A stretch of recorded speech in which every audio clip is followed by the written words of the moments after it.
At the wedding toast, I saw my daughter-in-law slip something into my glass and smile. I pretended to sip, relying on my years as a detective. When I set the glass down, she turned pale seeing me call an old colleague. 5 minutes later, she was handcuffed on the table. But let me back up and tell you how I got to that moment, because the truth is so much worse than what happened at that wedding reception. Before we continue, comment where you're watching from and subscribe to the channel. We'd love to see how far our stories are reaching. My name is Linda Morrison, and for 32 years, I worked narcotics for the Chicago Police Department. I'd seen every kind of poison, every type of drug, every method people use to hurt others. When you spend 3 decades watching people destroy lives with chemicals, you develop certain instincts. You learn to recognize the smell of Rohypnol, the way someone's pupils dilate when they've been dosed, the telltale signs of someone who's been drugged without their knowledge. I never thought I'd need those skills at my own son's wedding. Michael had been the light of my life since the day he was born. After his father died in a car accident when Michael was 12, it was just the two of us against the world. I worked double shifts to put him through college, attended every graduation, every achievement. We talked 3 times a week, had dinner every Sunday. He was my best friend, my pride and joy. Then Ashley came along. I should have seen the red flags from the beginning, the way she looked at me during that first family dinner, like I was something unpleasant she'd stepped in. The subtle way she redirected conversations when Michael started talking about his childhood, about us. How she always had somewhere else they needed to be whenever I suggested spending time together. "Mom, Ashley's just particular about her social circle," Michael had explained when I mentioned feeling excluded. "She comes from a different background. Give her time to adjust." Different background. Ashley made sure I knew exactly what kind of background she came from. Her father was some big shot lawyer. Her mother sat on charity boards. They lived in Lake Forest, summered in the Hamptons. Meanwhile, I was just a retired cop who lived in a modest house in Rogers Park. The exclusion started small. Family photos where I wasn't invited. Holiday plans made without consulting me. Conversations that stopped when I entered the room. Michael began calling less frequently, visiting even less. When I asked about it, he seemed genuinely confused. "Mom, we just saw you last month at Ashley's birthday party." I hadn't been invited to Ashley's birthday party. We had dinner together 2 weeks ago. We hadn't had dinner together in 6 weeks. It was like watching someone erase me from my own son's memory, one conversation at a time. But every time I tried to point it out, I sounded paranoid, jealous, like exactly the kind of difficult mother-in-law Ashley was probably painting me as. The wedding planning was particularly brutal. Ashley made it clear that my input wasn't welcome, my suggestions weren't needed, my presence was barely tolerated. I was given a guest list of people I could invite, 12 people total, including my sister and her family. Ashley's side had over 200 guests. "It's about keeping the aesthetic cohesive," she'd explained with that cold smile of hers. "We want everyone to fit the vision." I didn't fit the vision. The morning of the wedding, I stood in front of my mirror in the navy blue dress I'd bought specifically for this occasion. It was the most expensive dress I'd ever owned, purchased with money I'd been saving for a vacation I'd probably never take. I'd had my hair done at a salon for the first time in years. I'd even bought new shoes, though my feet were already aching from the unfamiliar heels.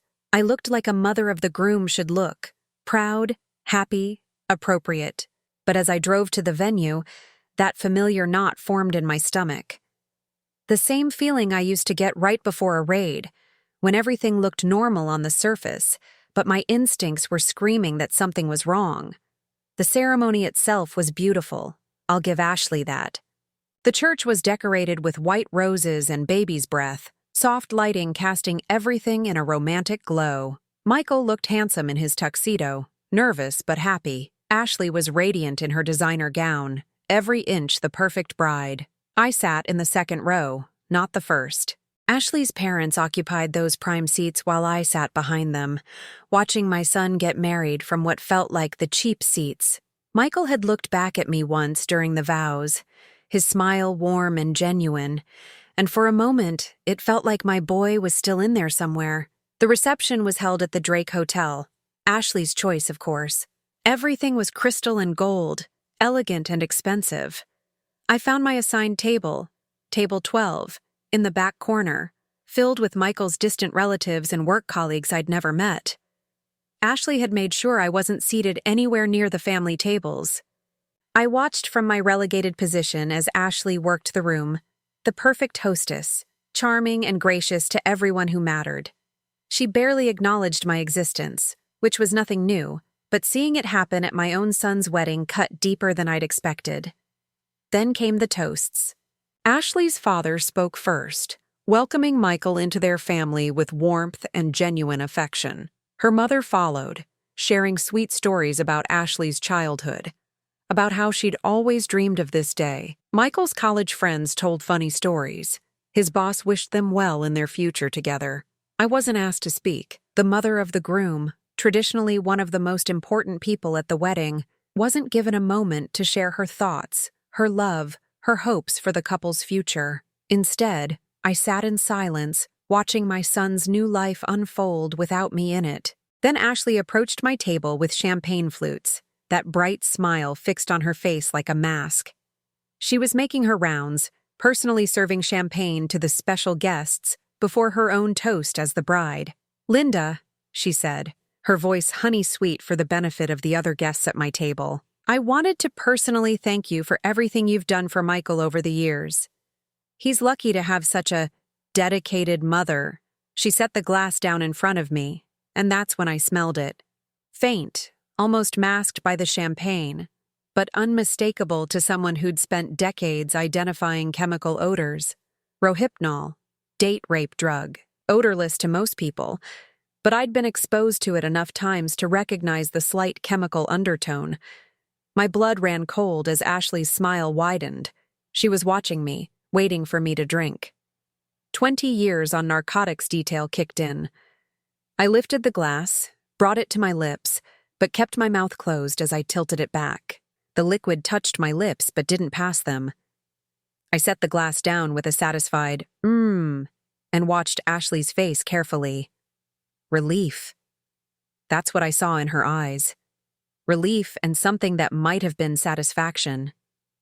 My own daughter-in-law had just tried to drug me at my son's wedding. The rest of Ashley's toast was a blur. I sat there, that untouched champagne glass in front of me, my mind racing through possibilities while she spoke about love and new beginnings and the wonderful future she and Michael would build together. Every word felt like a knife twist, knowing what she'd just tried to do to me. I kept my expression neutral, nodding and smiling at appropriate moments. But inside I was calculating. Why drug me? What was the end game here? In my years on the force, Rohypnol was used for two main purposes: sexual assault or making someone compliant for robbery or kidnapping. But this was a wedding reception, surrounded by hundreds of witnesses. What could Ashley possibly hope to accomplish? Then it hit me. She wanted me to have an episode. Something embarrassing, something that would make Michael question my mental stability. Maybe I'd become belligerent, or confused, or pass out entirely. Either way, it would give her ammunition to use against me later. "Your mother was so inappropriate at our wedding, Michael. I'm worried about her. Maybe she shouldn't be living alone anymore." The thought made my stomach clench. This wasn't just about excluding me from their lives. This was about discrediting me entirely. I excused myself from the table and made my way to the ladies' room, pulling out my phone once I was safely behind the locked door of a stall. My hands were shaking as I scrolled through my contacts, looking for Detective Ray Kowalski's number. Ray had been my partner for 8 years before I retired, and we'd stayed close friends. "Linda, what's wrong?" Ray's voice was immediately alert, even though it was past 10 on a Saturday night. "Ray, I need a favor, a big one, and I need you to trust me without asking too many questions right now." "You got it. What do you need?" "I need you to come to the Drake Hotel. Bring a testing kit for Rohypnol and maybe one other detective you trust. I'll explain everything when you get here, but Ray, someone just tried to drug me at my son's wedding." There was a pause. "Jesus, Linda, are you sure?" 32 years on narcotics, Ray, I'm sure. We'll be there in 20 minutes. I splashed cold water on my face and returned to the reception, forcing myself to act normal. Ashley was still making her rounds, playing the perfect bride, but I noticed she kept glancing in my direction, probably wondering when the drug would take effect. The next 20 minutes felt like hours. I watched Michael laugh with his new wife, completely oblivious to what had just happened. He looked so happy, so in love. It broke my heart to know what I was about to do to that happiness. But I couldn't let this slide. If Ashley was willing to drug me at their wedding, what else was she capable of? Ray appeared at my table exactly 20 minutes later, dressed in a suit that almost made him look like he belonged at a wedding reception. He was followed by Detective Maria Santos, a sharp woman I'd worked with on several cases before my retirement. "Mrs. Morrison," Ray said formally, playing his role. "I'm Detective Kowalski, this is Detective Santos.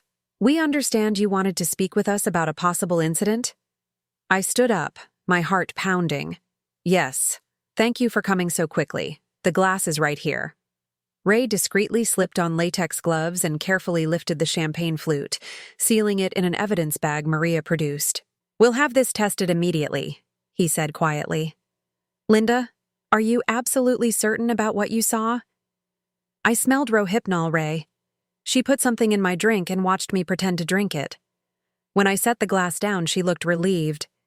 Maria was already on her radio, calling for backup and a crime scene unit. "Mrs. Morrison, can you point out the person who you believe drugged you?" I looked across the room to where Ashley was laughing with a group of her sorority sisters, beautiful and carefree in her white gown. "The bride," I said quietly. "My daughter-in-law." Ray's expression darkened. He'd known me for over a decade, knew I wasn't prone to dramatics or false accusations. If I said Ashley had drugged me, he believed me. "We need to handle this carefully," Maria said. "This is a high-profile event, lots of witnesses. We can't just storm in and arrest the bride without being absolutely certain." "The preliminary test will only take a few minutes," Ray said, pulling out a small field testing kit. "If it comes back positive for Rohypnol, we move forward. If not." We didn't have to wait long. Ray's face went grim as he looked at the test strip. "It's positive. We've got Rohypnol in the champagne." My legs went weak with relief and terror all at once. Relief that I wasn't going crazy, that my instincts had been right. Terror at what this meant for Michael, for our family, for everything. "I need you to stay calm, Linda," Maria said softly. "We're going to approach the suspect now. This is going to cause a scene, and it's going to be traumatic for everyone involved, especially your son. Are you prepared for that?" I thought about Michael's face when he'd looked back at me during the ceremony, that warm smile full of love. I thought about all the times Ashley had excluded me, manipulated situations, made me feel like I was losing my mind. I thought about what might have happened if I'd actually drunk that champagne. "I'm ready," I said. Ray and Maria moved through the reception like professionals, weaving between tables of confused guests toward where Ashley stood near the head table. I followed at a distance, my heart hammering against my ribs. "Excuse me, ma'am," Ray said to Ashley, his voice carrying over the music. "I'm Detective Kowalski with the Chicago Police Department. We need to speak with you about an incident that occurred this evening." The change in Ashley's face was immediate and dramatic. The color drained from her cheeks. Her eyes went wide with what looked like genuine shock. But I'd seen guilty people try to fake innocence before. The tremor in her hands, the way she took a step back, those were tells. "I'm sorry, what?" she said, her voice higher than normal. "I don't understand. This is my wedding reception. Ma'am, we have evidence that you placed a controlled substance in another guest's drink this evening. We're going to need you to come with us." The music stopped. Conversations died. Every person in that ballroom was suddenly staring at our little group near the head table. Michael appeared at Ashley's side, confusion and growing alarm written all over his face. "What's going on here?" he demanded. "Officers, there must be some mistake." "Mr. Morrison," Maria said gently, "we have evidence that your wife attempted to drug your mother with Rohypnol this evening." The silence that followed was deafening. Michael's face went through a series of expressions: confusion, disbelief, and finally, a dawning horror as his eyes found mine across the room. "Mom?" His voice cracked on the word. Ashley grabbed his arm, her perfectly manicured nails digging into his sleeve. "Michael, this is insane. Your mother is obviously having some kind of breakdown. She's always been jealous of our relationship, and now she's trying to ruin our wedding day." But Ray was already reading Ashley her rights while Maria produced handcuffs. The sight of those silver bracelets glinting in the ballroom lighting will be burned into my memory forever. "Ashley Carrington Morrison, you're under arrest for attempted assault with a controlled substance." Ashley's composure finally shattered completely. "This is a mistake," she screamed, struggling against the handcuffs. "I didn't do anything. She's lying.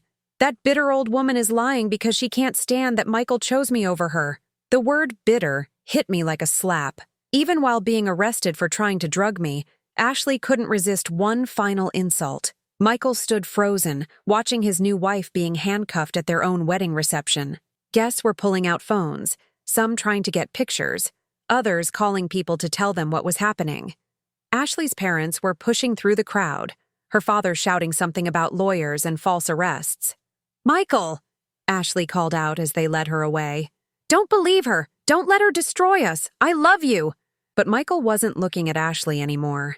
He was looking at me, and in his eyes I saw something I hadn't seen in 2 years.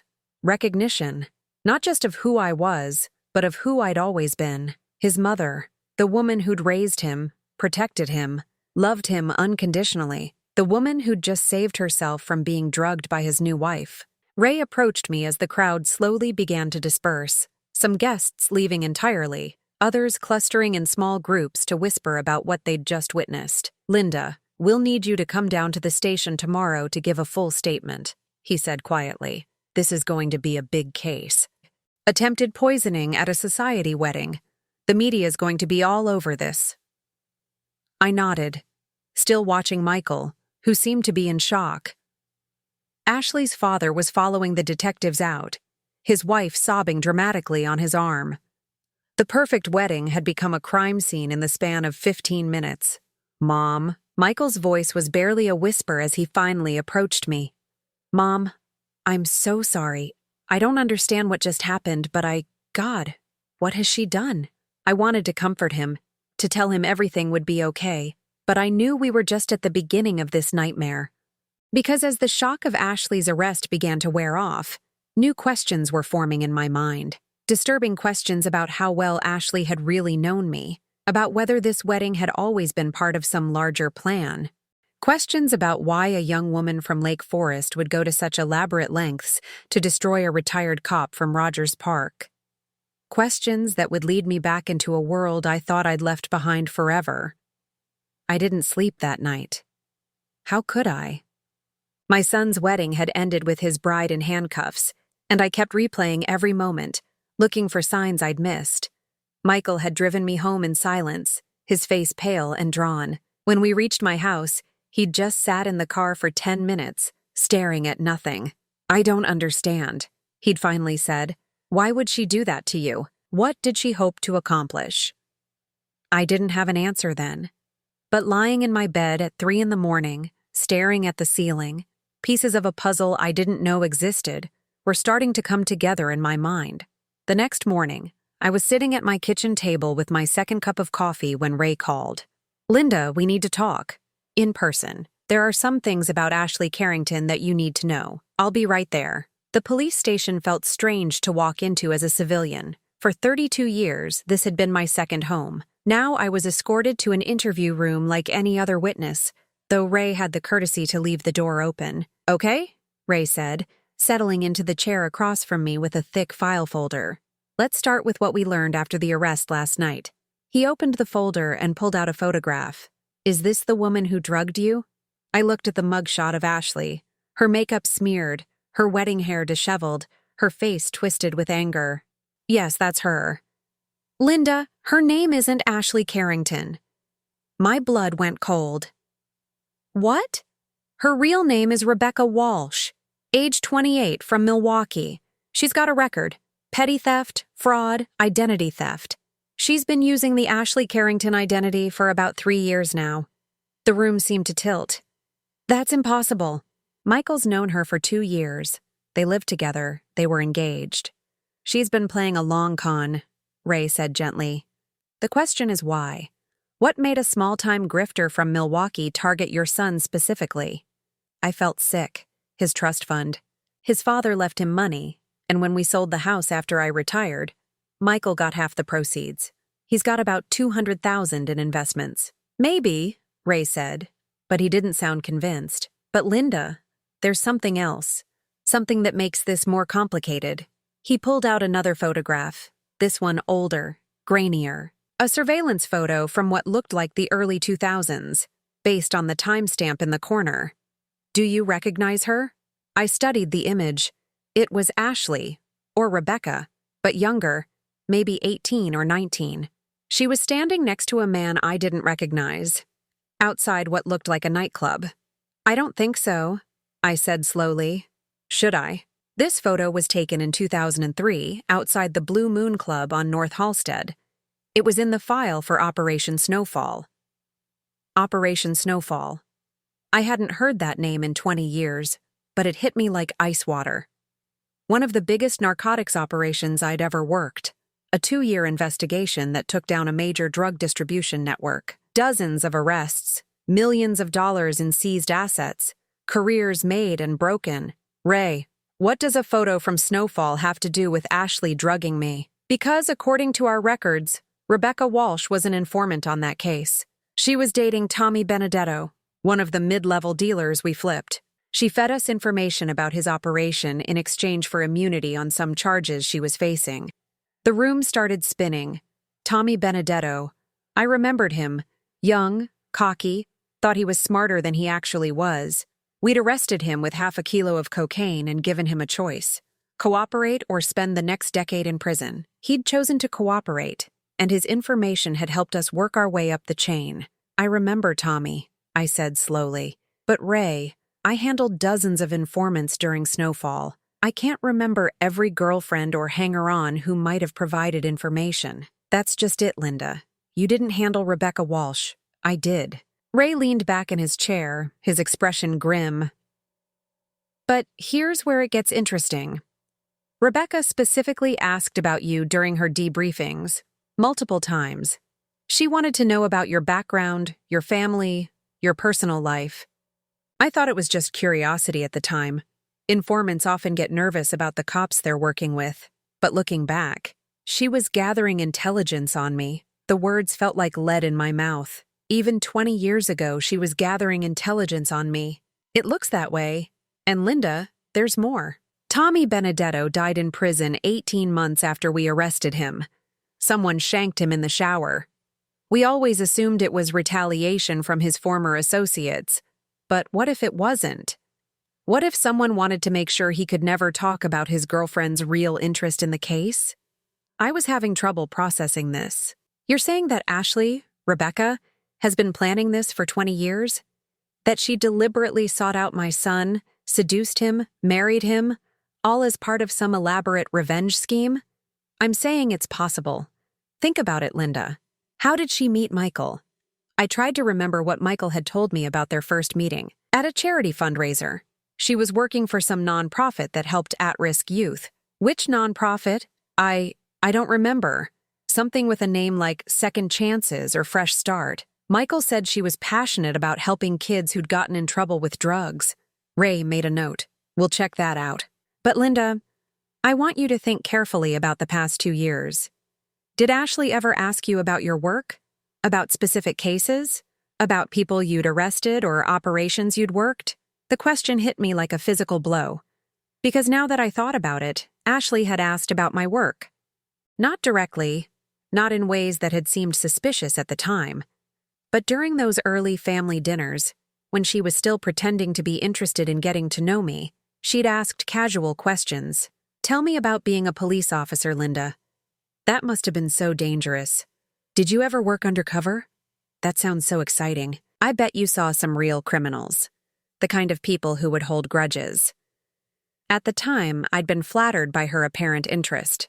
Looking back, those questions felt different, calculating. She did ask about my work, I admitted. But Ray, even if she was gathering information, what was her endgame? Drug me at the wedding and then what? I mean, obviously her plan failed spectacularly. Maybe drugging you wasn't the plan, Ray said quietly. Maybe it was desperation. Maybe something changed, and she had to improvise. What do you mean? Ray pulled out another document. Michael filed for an annulment this morning. The marriage can be dissolved because it was based on fraud. She lied about her identity. But here's the thing. Ashley had Michael add her as a beneficiary on his life insurance policy last month. $250,000. The implications hit me like a freight train. You think she was planning to kill him? I think we need to consider all possibilities. Maybe the original plan was to discredit you, isolate Michael from his support system, and then something happens to Michael. An accident, an overdose, a home invasion gone wrong. Ashley collects the life insurance and disappears. Just another grieving widow who can't bear to stay in the city where her husband died. But why drug me at the wedding?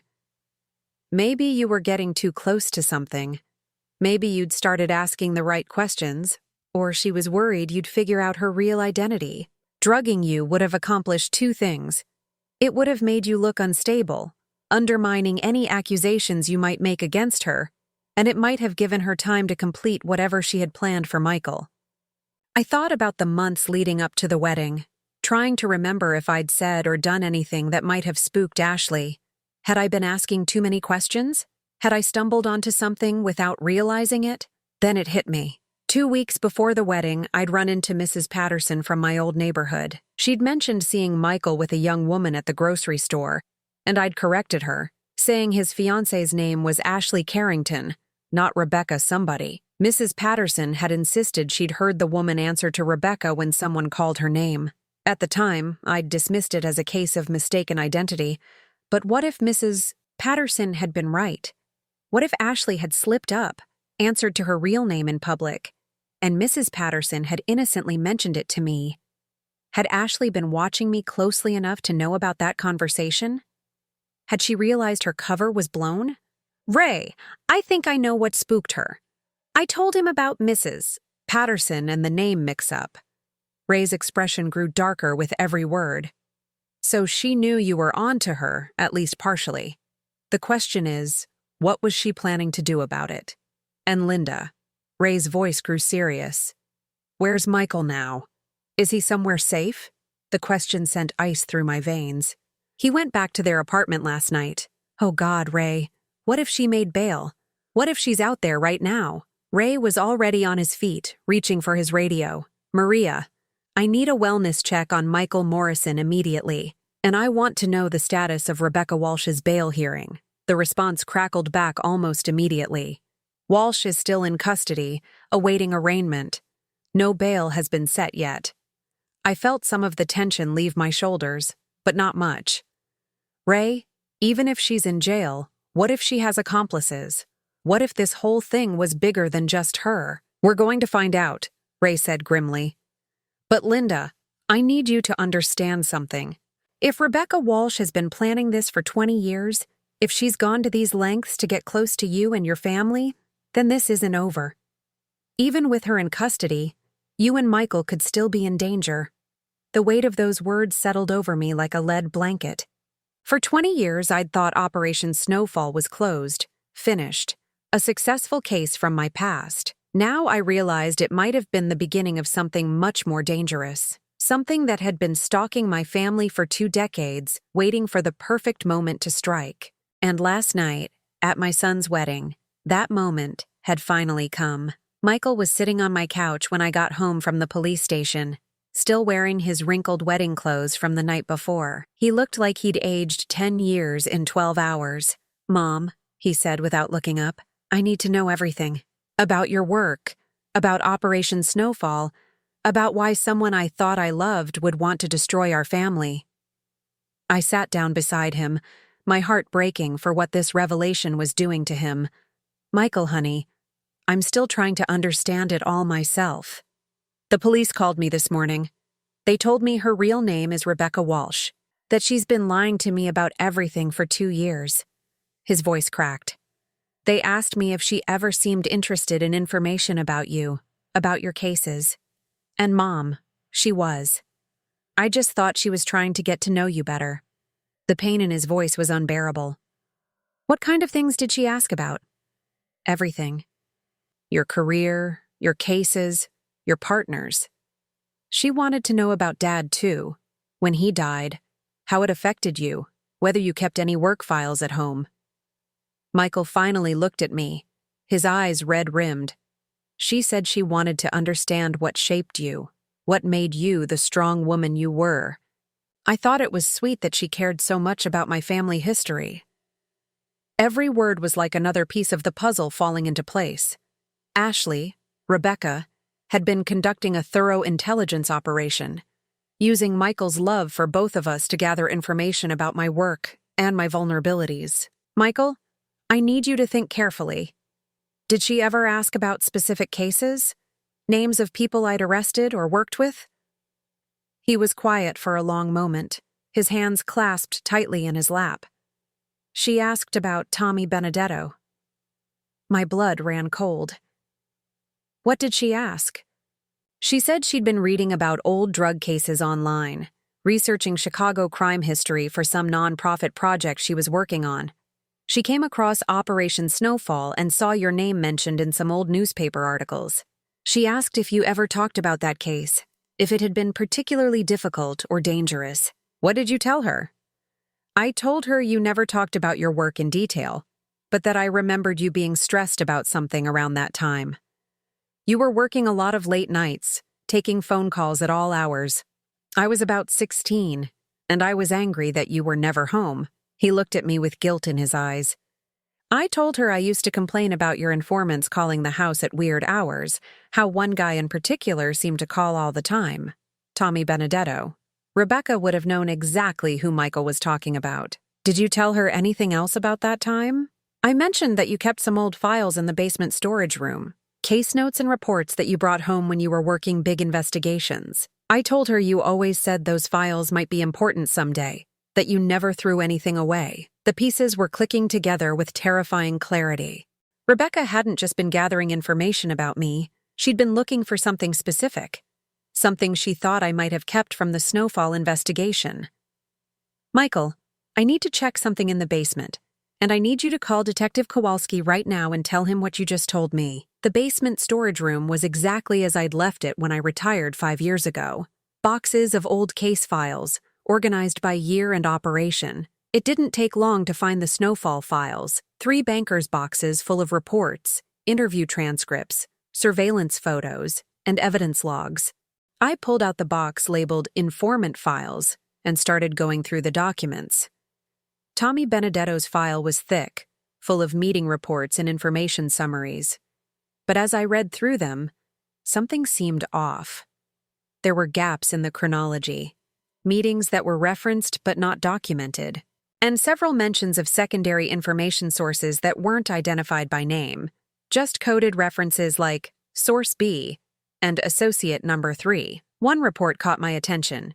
It was dated 2 weeks before Tommy's arrest, and it mentioned that he'd provided information about a planned drug shipment. But the information had come through an intermediary, someone Tommy trusted who had access to higher-level dealers, someone who might have been in a position to know about the entire investigation. I was so absorbed in the files that I didn't hear Michael come down the stairs until he spoke. Mom? Detective Kowalski wants to talk to you. He says it's urgent. I took the phone with shaking hands. Ray? What's wrong? Linda, we just got Rebecca's full criminal history from Milwaukee. This is bigger than we thought. She's not just a small-time grifter. She's suspected of being involved in at least 3 other long-term identity theft and fraud cases. All of them involved law enforcement families. The room seemed to tilt. What do you mean? In 2015, she targeted the daughter of a retired DEA agent in Denver, spent 8 months getting close to the family, then disappeared with $50,000 and a cache of confidential informant information. In 2018, she seduced the son of a retired FBI agent in Phoenix. That one ended when the son died in what looked like an accidental overdose, but the local police could never prove anything. My legs gave out, and I sank onto a storage box. Ray, are you telling me she's some kind of professional revenge killer targeting law enforcement families? I'm telling you we need to consider that possibility. And Linda, there's something else. We found a storage unit rented under one of Rebecca's aliases. It's full of files about you, about Michael, about your family. Photos going back years. She's been watching you much longer than we initially thought. How long? We're still going through everything, but some of the surveillance photos are dated from 2010. She's been tracking your movements for over a decade. The implications were staggering. While I'd been living my life, raising Michael, working my cases, Rebecca had been out there somewhere, watching, planning, waiting for the right moment to strike. Ray, Michael told me something about Ashley asking about old case files I kept at home.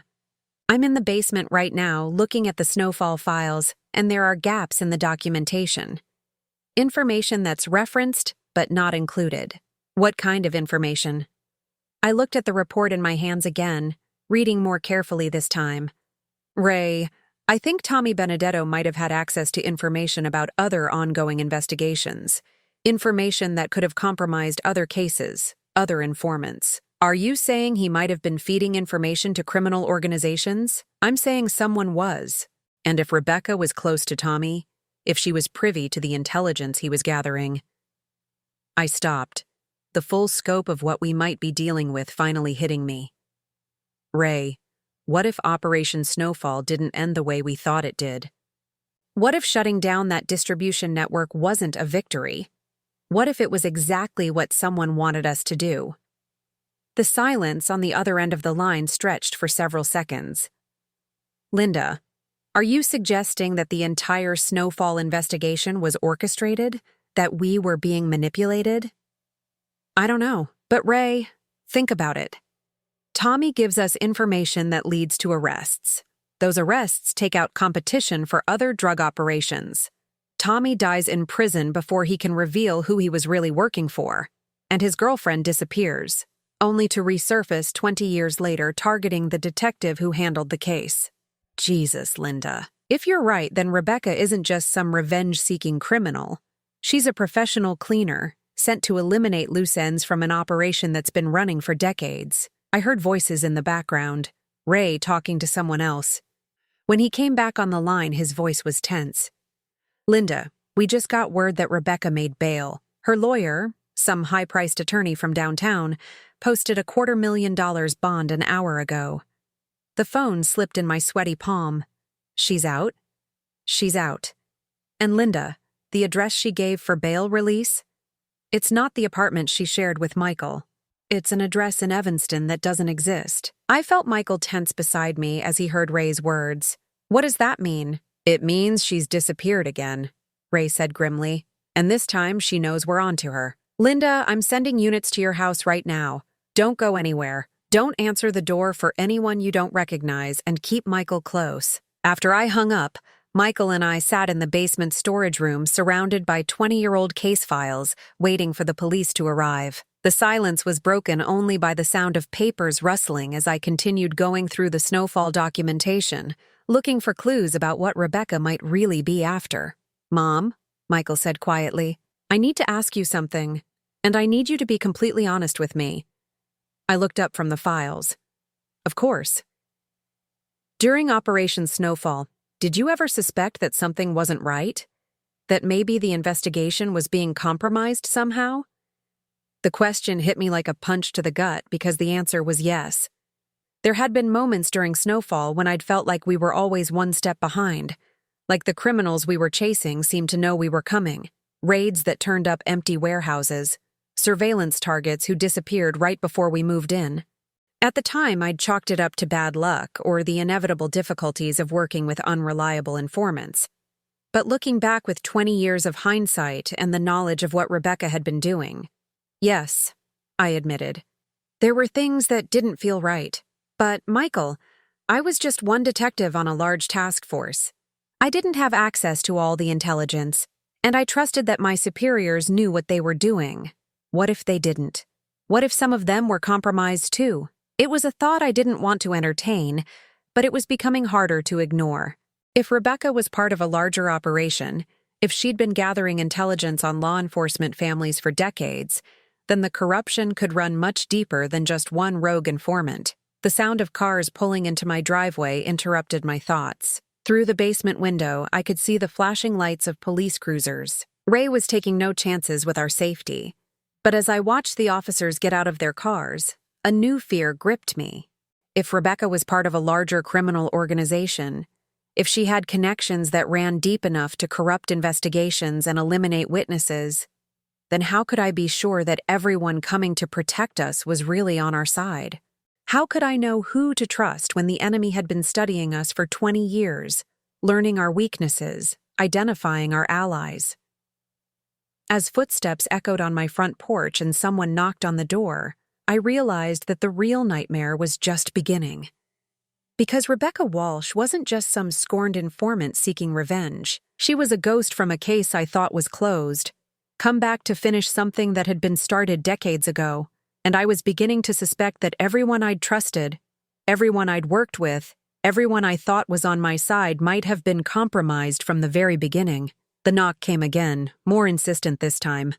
I looked at Michael, saw my own fear reflected in his eyes, and realized that we were truly on our own. The officers at my door were Ray and Maria, along with 2 patrol units I didn't recognize. But something in Ray's expression made me hesitate before opening the door completely. "Ray, is everything all right? Linda, we need to talk. There've been some developments."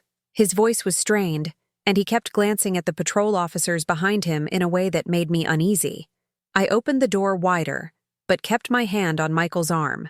My instincts were screaming that something was wrong, and 32 years of police work had taught me to trust those instincts. "What kind of developments?" "We've been going through Rebecca's storage unit more thoroughly," Maria said, stepping forward. "Linda, we found recordings, hours of surveillance footage and audio recordings of you and Michael going back years." "Recordings of what?" "Conversations in your home, phone calls, private moments between you and Michael." Ray's face was grim. "Linda, she had your house bugged. She's been listening to everything you've said for the past 3 years." The violation hit me like a physical blow. Every private conversation with Michael, every phone call, every moment I'd thought was safe and private. She'd been listening to all of it. How is that possible? When could she have planted listening devices? "Remember when their apartment had that water damage 6 months ago?" Michael said quietly. "Ashley stayed here for almost a week while they dealt with insurance and repairs.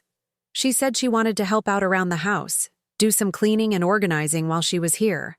Of course, the perfect opportunity to plant surveillance equipment throughout my home. And I'd been grateful for her help, touched that she seemed to be making an effort to bond with me." "There's more," Ray continued. "The recordings include conversations about the Snowfall files you keep in the basement. She knew exactly what you had down there, what gaps existed in the documentation. What was she looking for specifically?" Maria consulted her notepad. "Based on what we found in her storage unit, she was trying to locate a list of secondary informants who were never officially documented.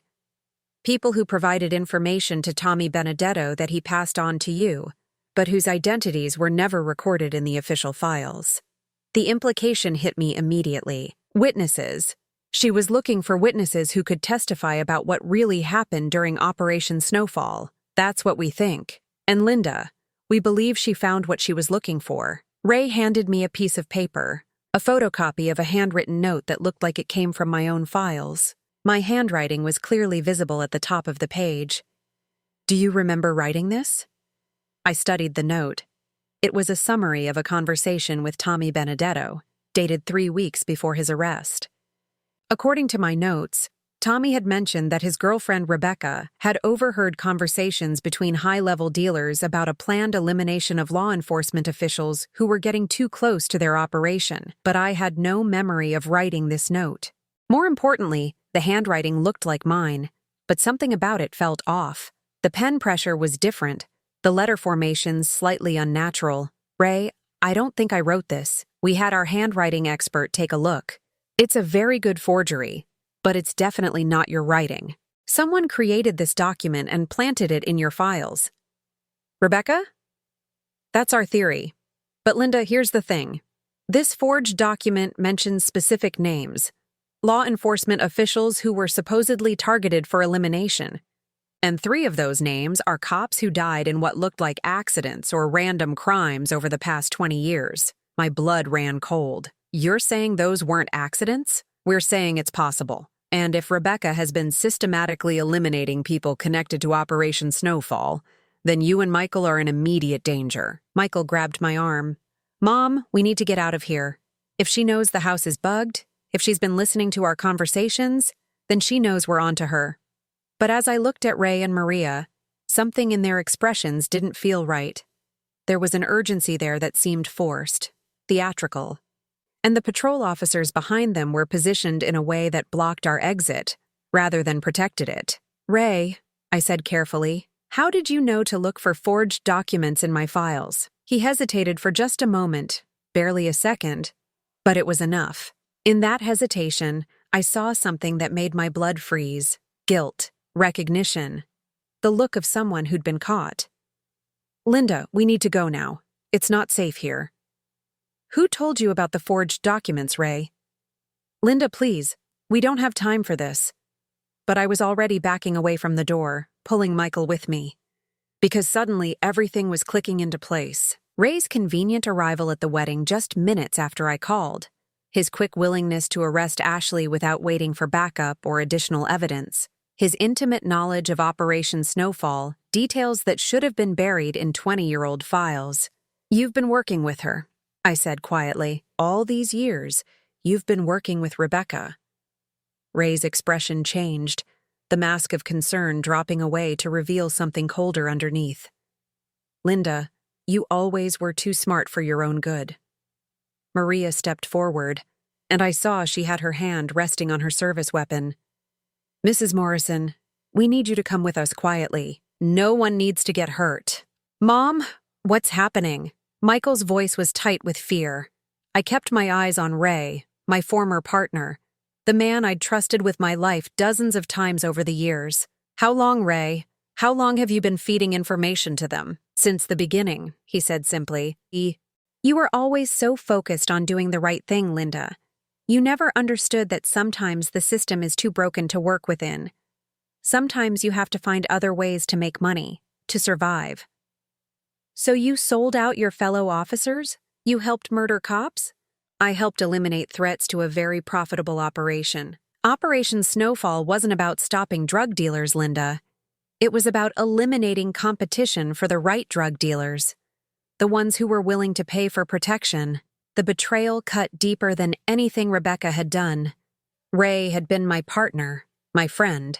I'd trusted him with my life, with information about my family, with everything. And Rebecca? Rebecca is very good at what she does. She identifies potential problems, gets close to them, neutralizes them. She's been working for the same people I work for since she was 18 years old, the people who killed Tommy Benedetto.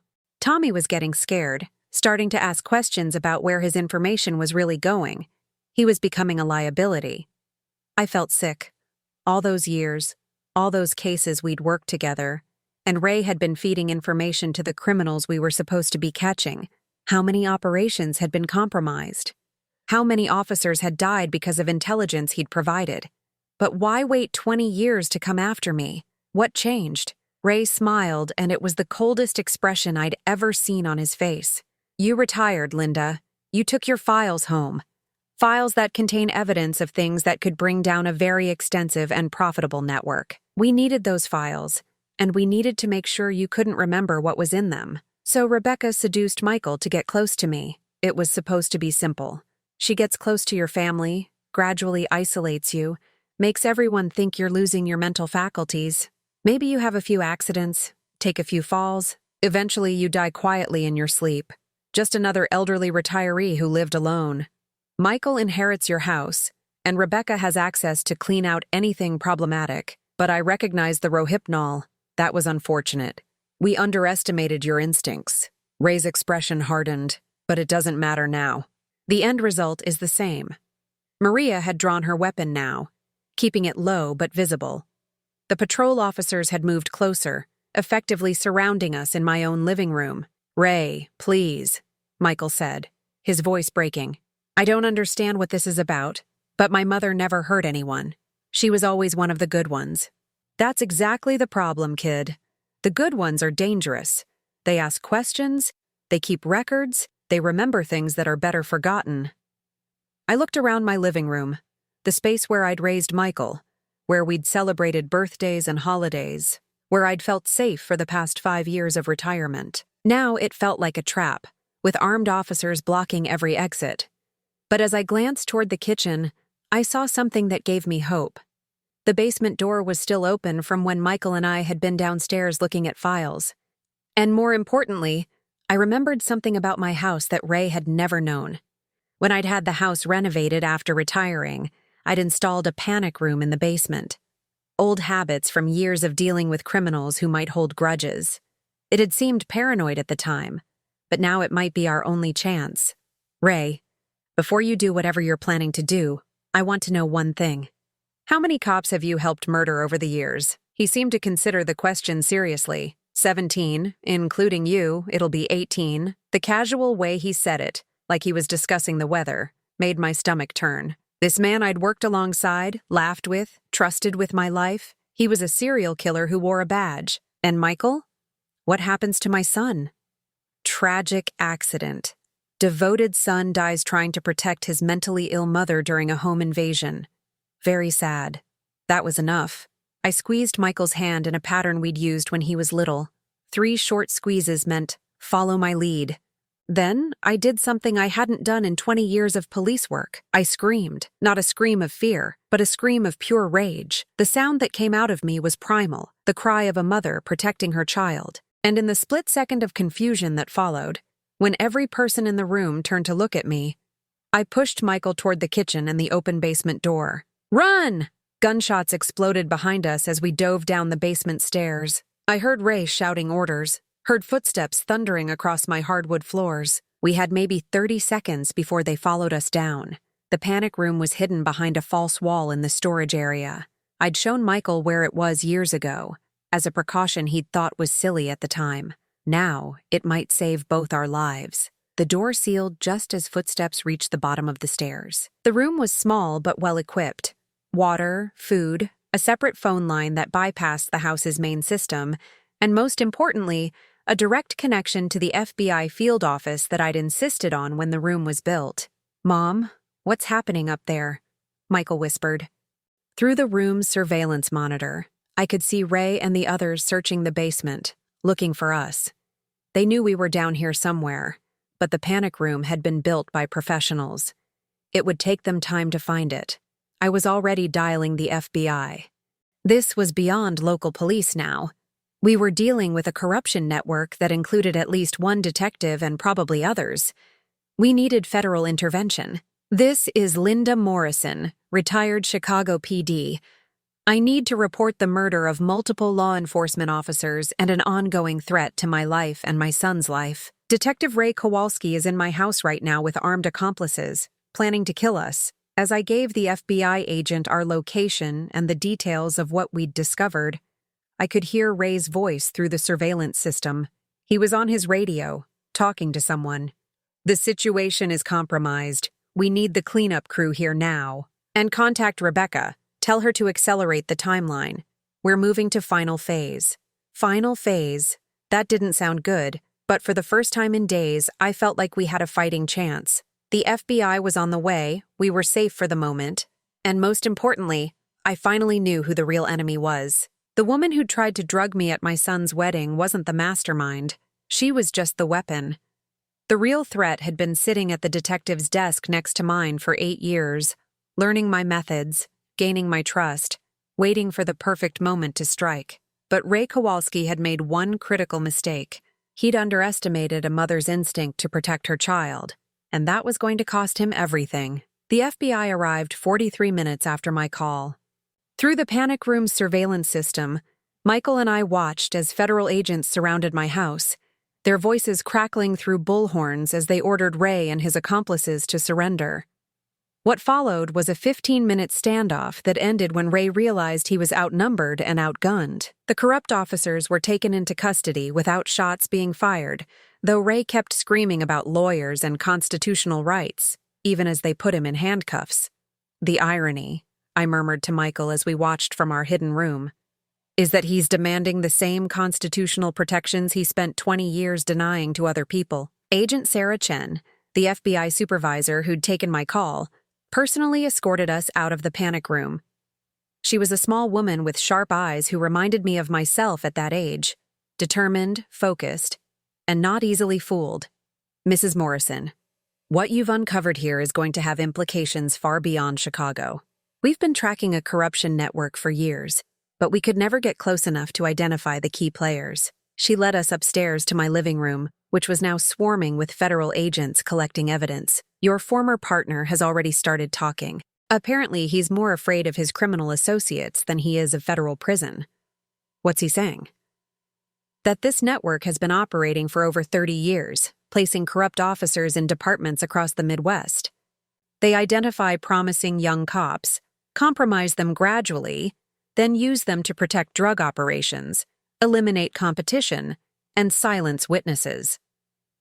I sank into my armchair, feeling every one of my 68 years. How many officers, Agent Chen? We don't have a final count yet, but Ray has given us names in Chicago, Milwaukee, Detroit, St. Louis, and Indianapolis. We're looking at possibly dozens of corrupt officers and hundreds of related crimes. Michael sat down beside me, his face still pale from shock. And Rebecca? Ashley? Whatever her real name is? Rebecca Walsh is in federal custody now. No bail this time. Agent Chen consulted her notes. According to Detective Kowalski, she's eliminated at least 12 people over the past 15 years. Law enforcement officers, witnesses, informants, anyone who posed a threat to the network's operations. The number hit me like a physical blow. 12 people, 12 families destroyed by this woman who'd smiled at me across dinner tables, who'd pretended to love my son. Agent Chen, I need to know something. The other law enforcement families she targeted, are there survivors? People who might need help or protection? We're still identifying all the victims, but yes. There are family members who've been living with unanswered questions for years. Your testimony and the evidence you've helped us uncover will finally give them answers. Over the next several hours, I gave the most comprehensive statement of my career. Every detail about Operation Snowfall, every suspicious incident I could remember, every moment over the past 2 years when Ashley's behavior had seemed off. The hardest part was talking about Ray, describing the partnership I'd thought was built on trust and mutual respect, only to learn it had been a 20-year lie. Agent Chen was patient, letting me take breaks when the emotions became too overwhelming. Mrs. Morrison, I know this is difficult, but I need you to understand something. Without your instincts, without your refusal to drink that champagne, this network might have continued operating for years. Your actions at that wedding probably saved dozens of lives. It was cold comfort, knowing that my son's marriage had been destroyed in the process. But as I looked at Michael, I realized he was handling the revelations better than I'd expected. Mom, he said during one of our breaks, I keep thinking about all the times Ashley seemed to know things about our family that I hadn't told her. Little details about your work, about our history. I thought she was just observant, but she was reading from a script, wasn't she? It looks that way, honey. The woman I fell in love with never existed. Rebecca created a character designed specifically to appeal to me, to make me trust her, to get her close to you. His voice was steady, but I could see the pain in his eyes. I feel like such an idiot. Michael, you're not an idiot. You're a good person who fell for a very sophisticated con. Rebecca and her associates spent years planning this. They studied our family, our weaknesses, our relationships. Don't blame yourself for being deceived by professionals. Agent Chen returned with updates throughout the evening. Rebecca had been moved to a federal facility where she couldn't communicate with any remaining network members. Ray was cooperating fully, apparently eager to avoid the death penalty for his role in multiple murders. There's something else, Mrs. Morrison. We found additional evidence in Rebecca's storage unit, financial records showing payments from a shell company linked to the Torino crime family. The name sent chills down my spine. The Torinos had been one of the targets of Operation Snowfall, but they'd seemed to always stay one step ahead of our investigations. Now I knew why. So this whole thing, Tommy Benedetto, Rebecca, Ray's betrayal. It was all about protecting a mob operation, protecting and expanding it. The Torinos have been using corrupt law enforcement to eliminate their competition for decades. Operation Snowfall wasn't a failure from their perspective. It was a targeted elimination of rivals. And I was the detective who could potentially expose the corruption. Exactly. You had the files, the memory, the credibility to bring down their entire network. They needed you discredited or eliminated.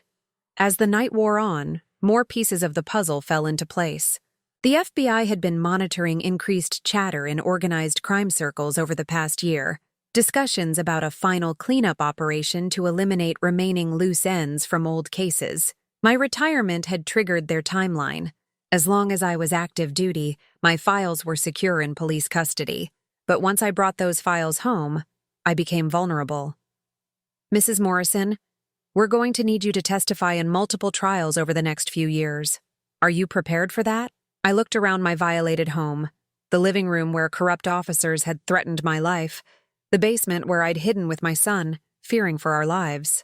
Then I thought about the 12 families who'd lost loved ones to Rebecca's violence, the dozens of officers who'd been corrupted by Ray's network, the countless crimes that had gone unpunished because of their betrayal.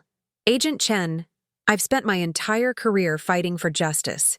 I'm not going to stop now. 3 months later, I stood in federal court in downtown Chicago, my right hand raised as I swore to tell the truth.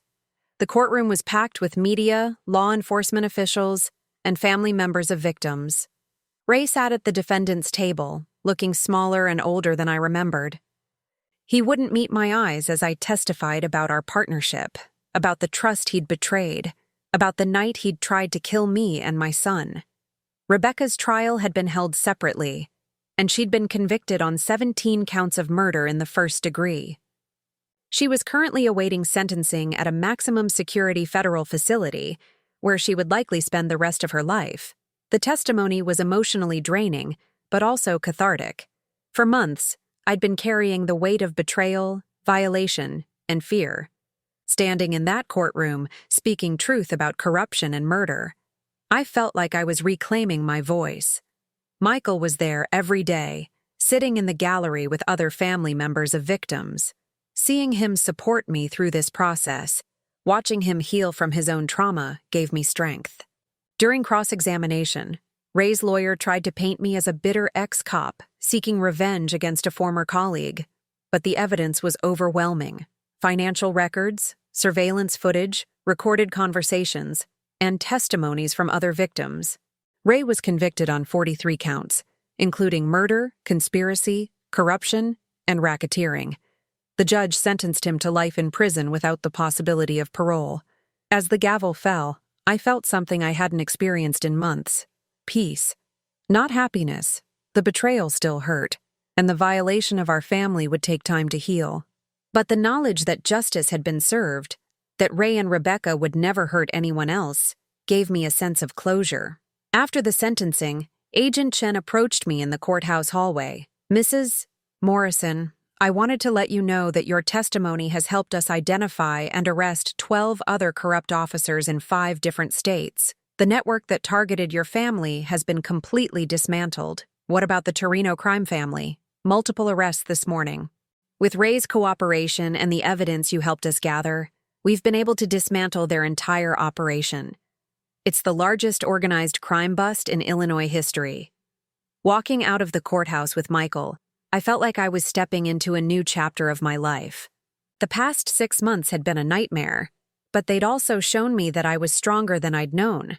Mom, Michael said as we stood on the courthouse steps, I've been thinking about something. All this time, I've been angry about losing Ashley, about the deception and the lies, but I almost lost something much more important. What's that? I almost lost you. If you hadn't recognized that drug, if you hadn't trusted your instincts. He squeezed my hand. I'm sorry for letting her come between us. I'm sorry for not seeing what she was doing. Michael, we both learned something valuable from this experience. We learned that family isn't just about blood or marriage certificates. It's about standing by each other when everything falls apart. It's about trusting each other even when the world seems to be lying. 6 months after Ray's sentencing, I was working in my garden when a car pulled into my driveway. For just a moment, the old fear flared, but then I saw it was Agent Chen. Mrs. Morrison, I hope you don't mind me stopping by unannounced. Of course not. Is everything all right? More than all right. I wanted to tell you in person. Rebecca Walsh died in prison last week. Apparent suicide, though given her history, some inmates might have decided to dispense their own justice. I felt a complex mix of emotions, relief that she could never hurt anyone again, but also sadness for the waste of a human life, for all the families she'd destroyed. Agent Chen, can I ask you something? In all your years with the Bureau, have you ever seen anything like this? A corruption network this extensive? Never. And honestly, without your instincts at that wedding, without your refusal to be victimized, we might never have uncovered it. You saved more lives than you'll ever know. That evening, Michael came over for dinner, a tradition we'd restarted after the trials ended. As we sat at my kitchen table, the same table where Ashley had pretended to be part of our family, I realized how much had changed. Mom, I got some news today. The insurance company finally settled the life insurance policy Ashley took out on me. Apparently, fraud voids the contract, so she would never have collected anyway. Thank goodness for small favors. But here's the interesting part. The lawyer handling the case said that if I wanted to donate the money that would have been the death benefit, they could help set up a foundation. Something to help families of law enforcement officers who've been killed in the line of duty. I looked at my son with pride. Despite everything he'd been through, he was choosing to turn his pain into something positive. I think that's a beautiful idea, Michael. I want to call it the Linda Morrison Foundation for Law Enforcement Families, if that's okay with you. I had to excuse myself for a moment, overwhelmed by emotion. Standing in my kitchen, looking out at the garden where I'd planted new flowers to replace the ones trampled during the FBI raid, I thought about the journey we'd taken. We'd started with a family torn apart by deception and manipulation. We'd discovered betrayals that went back decades, corruption that had cost innocent lives, and criminal networks that had seemed untouchable, but we'd also discovered the strength that comes from standing together, the power of truth over deception, and the importance of trusting your instincts even when everyone else thinks you're wrong. My maternal instincts had saved us both that night at the wedding, but more than that, they'd helped bring justice to dozens of families who'd been waiting years for answers.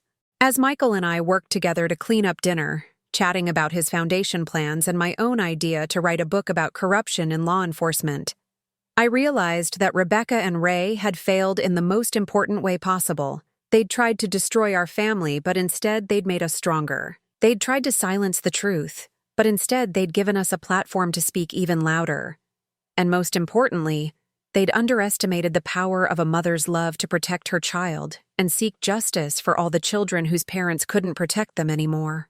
The toast at that wedding had been meant to drug me, to begin my elimination. Instead, it had been the first step in bringing down a criminal empire. Sometimes justice comes from the most unexpected places. Sometimes it comes from a retired detective who refuses to drink poisoned champagne. Sometimes it comes from a mother who will never stop fighting for her family, no matter who stands in her way.